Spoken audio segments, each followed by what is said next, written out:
So I'm completing a bit of a circle today. This is the first center outside of the one in Dallas where I first started in New Thought, where I got to come sing 15 years ago.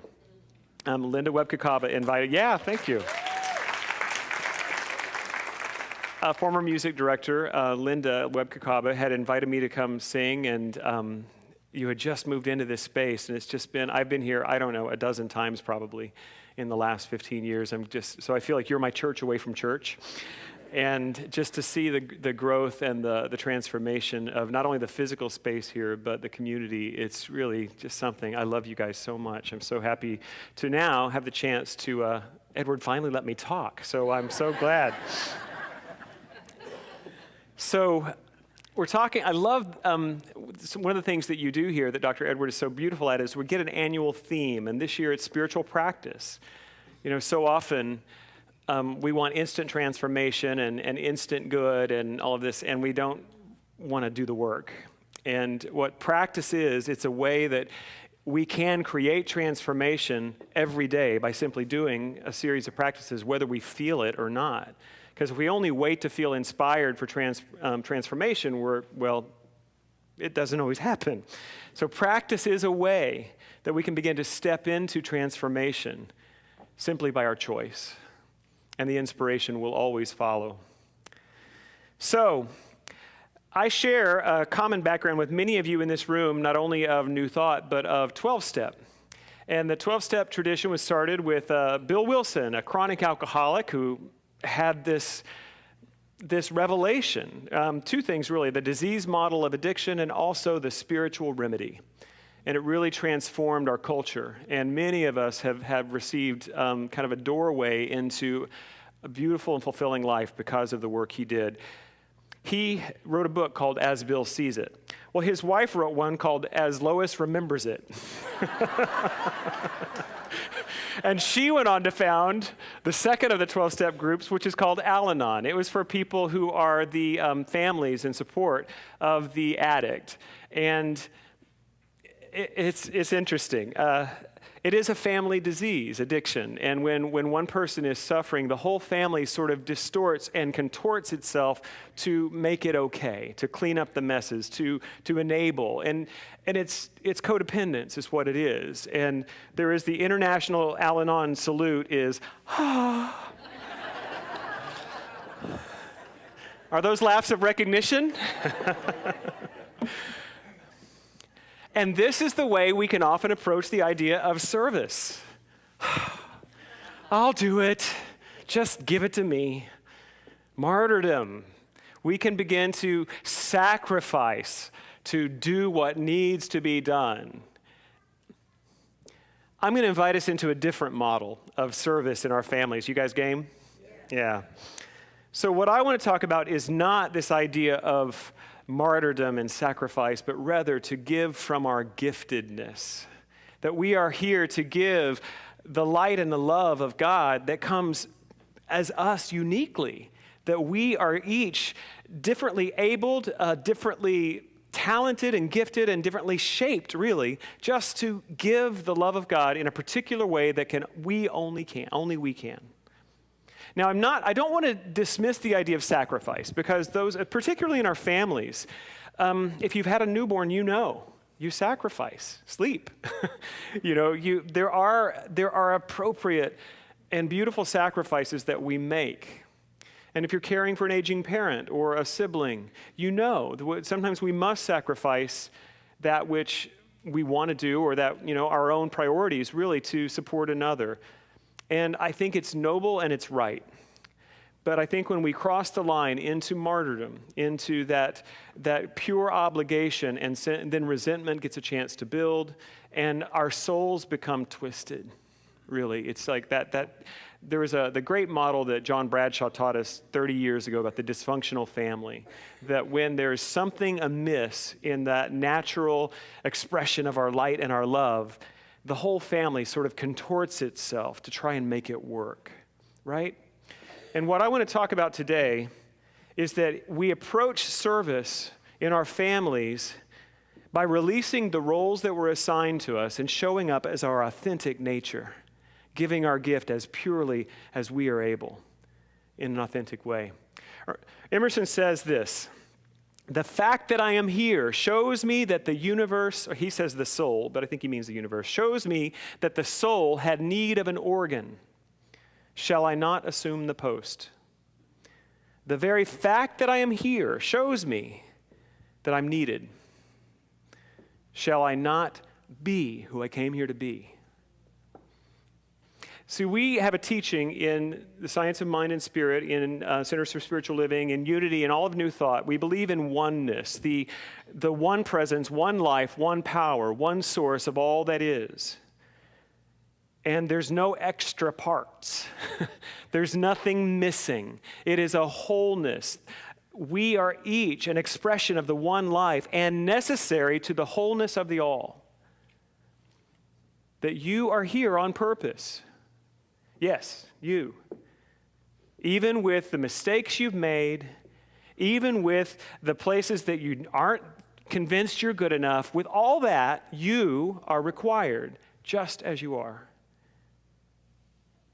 And there is an authentic expression for each of us. There is an authentic way that we step into being ourselves in our families, in our spiritual community, in our workplace, that when we can get in touch with who we truly are, that a greater fulfillment of God's purpose is revealed on the earth. That's what we're about. That's what we're here to learn and practice together. Are you game? I know we're not Baptists. Can I hear an amen? Amen. Thank you so much. And it's love. We know this. There is only love, right, Jennifer Mann? That's all there is. It's the one presence. Ernest Holmes describes love as the self-givingness of spirit into its creation.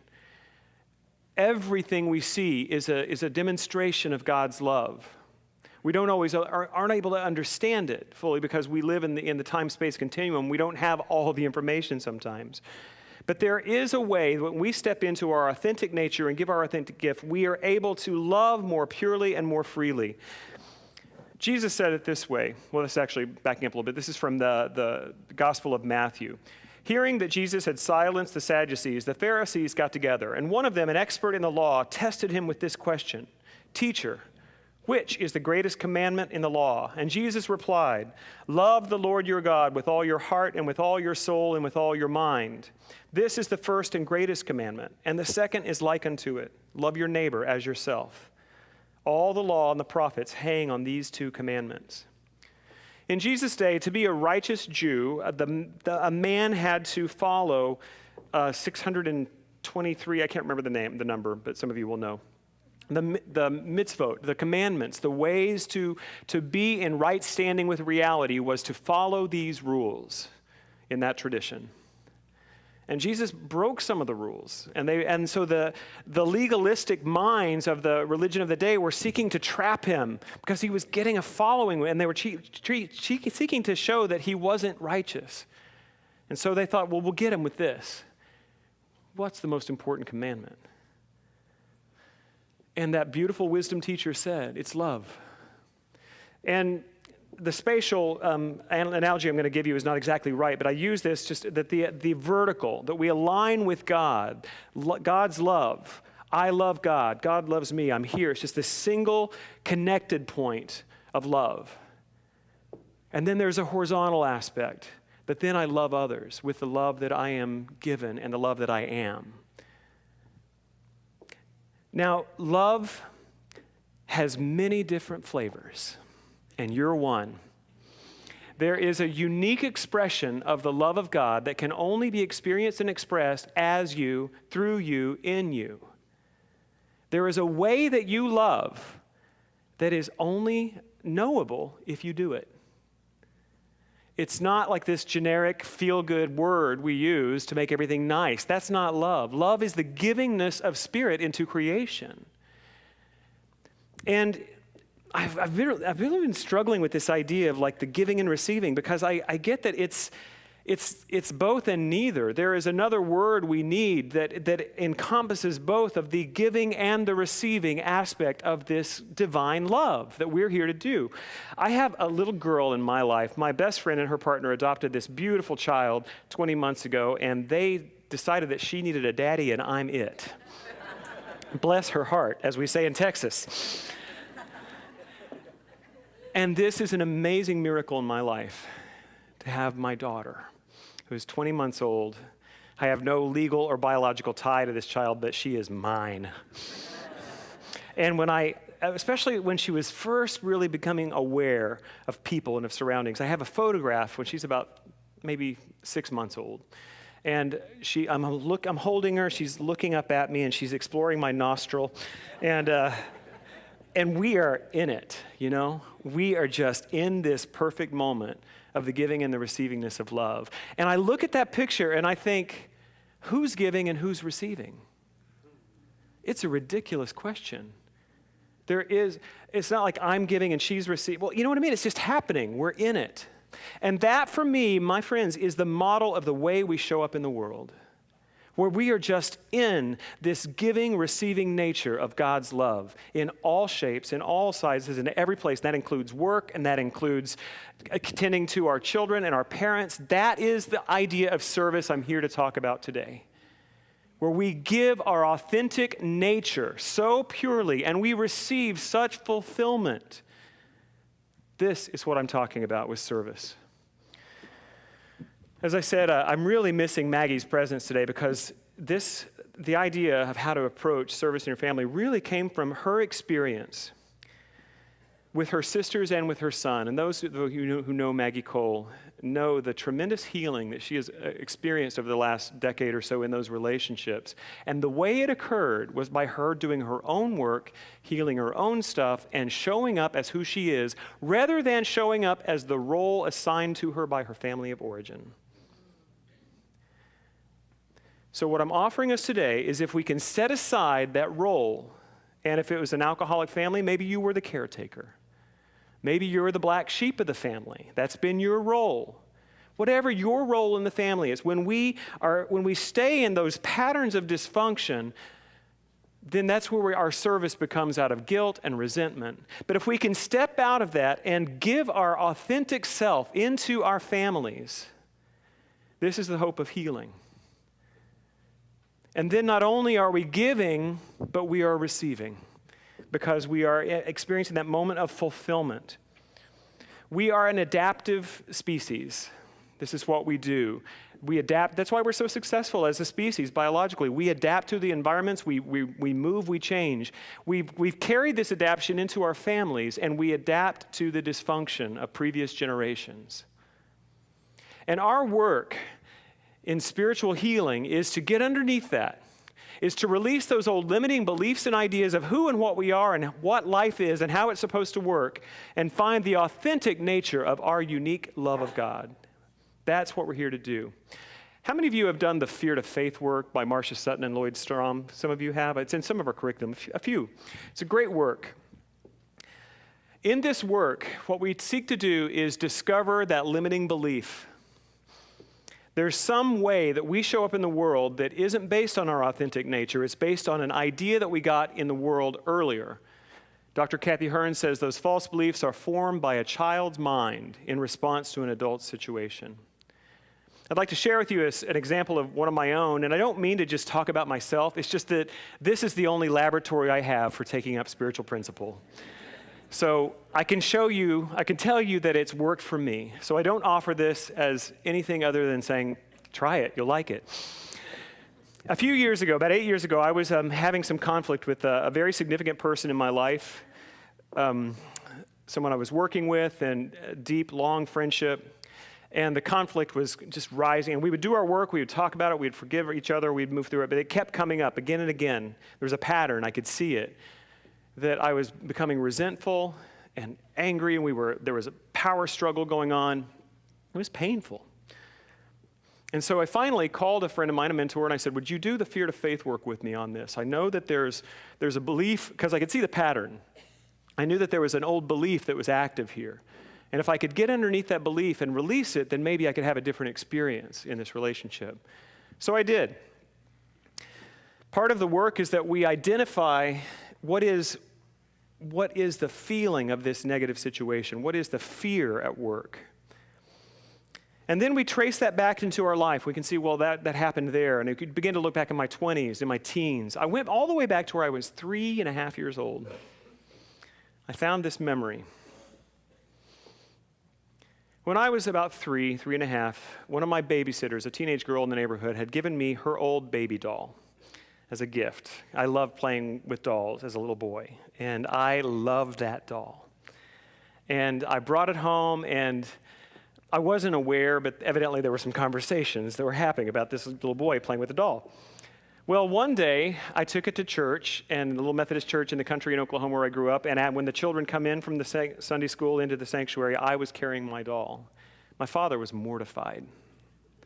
You know, I come from a line of men's men, you know, hunting, fishing, athletics, just boys don't play with dolls.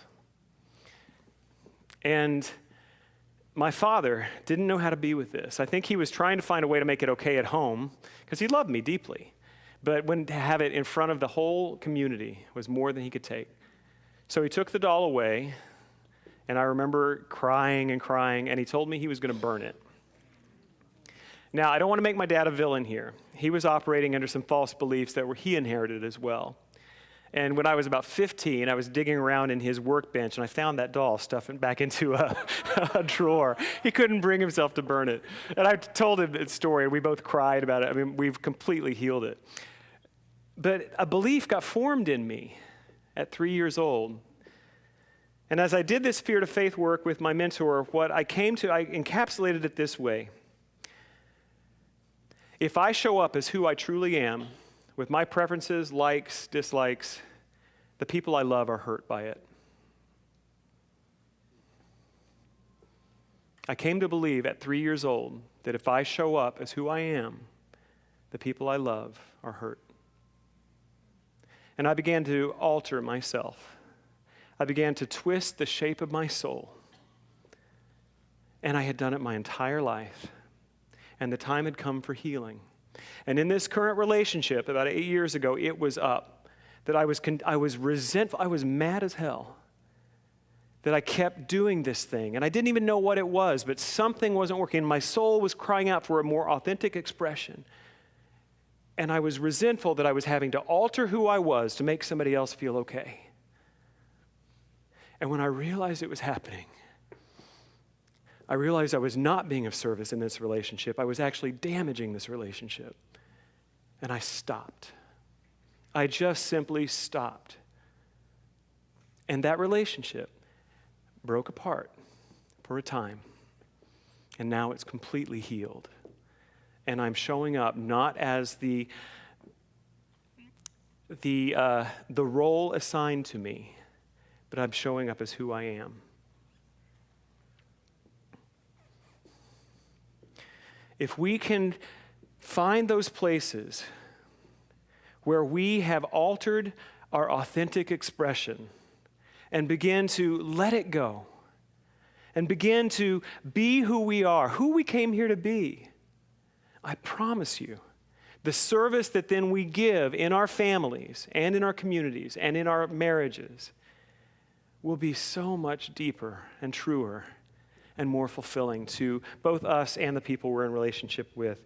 And that's what Maggie and I really talked about. It was when she let go of that role and stepped into her authentic nature that her family adjusted. In the Bradshaw model, I don't know if you remember those old PBS specials, but there was a mobile, like a Calder mobile, or mobile, however you say it. And there is this balance. We seek to find that balance. But when one person gets healthier, the whole family gets healthier. When one person commits to healing their own stuff, everything else adjusts, not in the negative, but in the positive. Now, we can't guarantee that everybody's going to get sober, that everyone's going to go and do the fear to faith they need to do. We can't do that. But when we quit playing the game, that's when it begins to happen. The good news is you don't have to do it perfectly. As a matter of fact, you're not even supposed to. The perfectionism Brené Brown talks about being is the 10,000-pound shield that we carry around. It doesn't work. Our job is not to be perfect, but to be real. So it's that reality, that authenticity that then allows the truth of our being, which is the light and the love of God, to shine through. I love this window over here.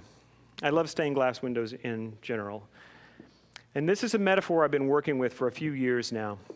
especially if you go to one of the old cathedrals in Europe, and that glass is old. And you see, if you were to look at one of those pieces up close, you would see that it's cracked and it has bubbles. The color is not exactly consistent. It's flawed, in other words. But somehow, when the light shines through it, in the pattern of the whole, great beauty is experienced. If we think of the light or the love of God from the undifferentiated oneness of the all, it just moves through, right? It just is. God is just ising, just loving, just being. Not even loving, it just is love, just expressing. But when it comes into form through us, if we were that perfect, clear piece of glass, it would come through us unchanged. But we're not, or at least I'm not. I don't know about you. But I've got bubbles and cracks and flaws. There are things about me. They're not even flaws, they're just unique expressions. I have talents, I have gifts. I have things I'm good at, things I'm not good at. As do you. And that is what gives your life its color, its taste, its texture, its shape. And when we allow God's love to come through us as our unique, authentic self, we become part of a greater pattern. And instead of that pure light coming through an unbroken, unflawed piece of glass, we get the light coming through the beauty of the stained glass. This is what I believe is possible for us as a community. This is what I believe is possible for you in your family, if you're willing to let God's light shine through you.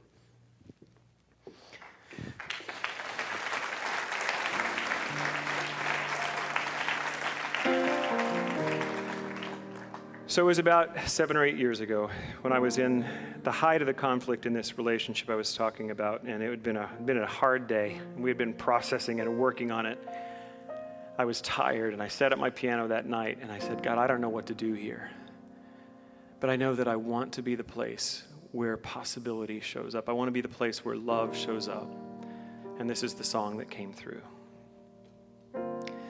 Let your light shine through me in places where it's hard to see, where love is dim and hearts and eyes are blind. Oh God, let me shine.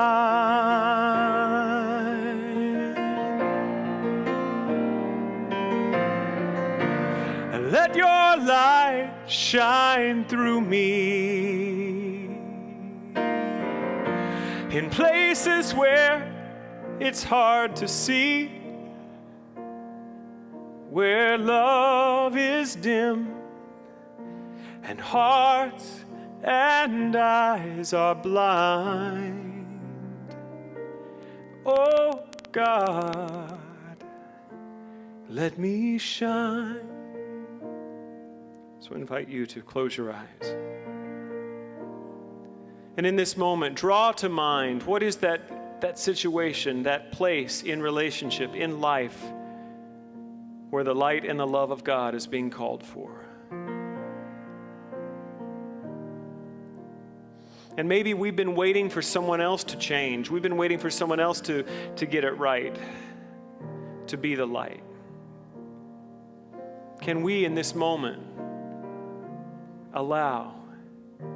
welcome, be the place of God's love shining through us? Let your light shine through me in places where it's hard to see, where love is dim and hearts and eyes are blind. Oh God, let me shine. So if there is an idea that we have to do it perfectly, I invite us right now to simply let that go. If we have an idea that we have to be more than that which we are, We let that go. We already are the life and the light and the love of God. There is no more for us to be. We simply let go of that which is standing in the way. Just as we are, we allow healing, truth, power, transformation. We are the place where it starts. Let your light shine through me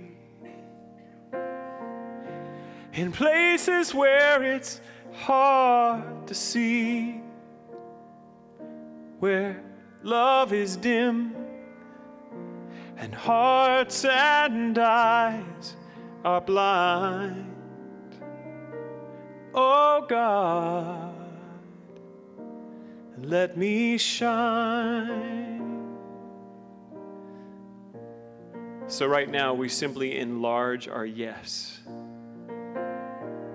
We lay aside those resentments, those feelings of blame and victim. We are the place where healing occurs. And we simply say yes to allow the light of God to shine uniquely, perfectly, imperfectly through us. Where love is dim and hearts and eyes are blind, oh God,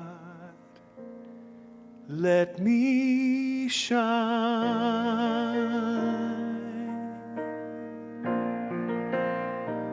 And so it is.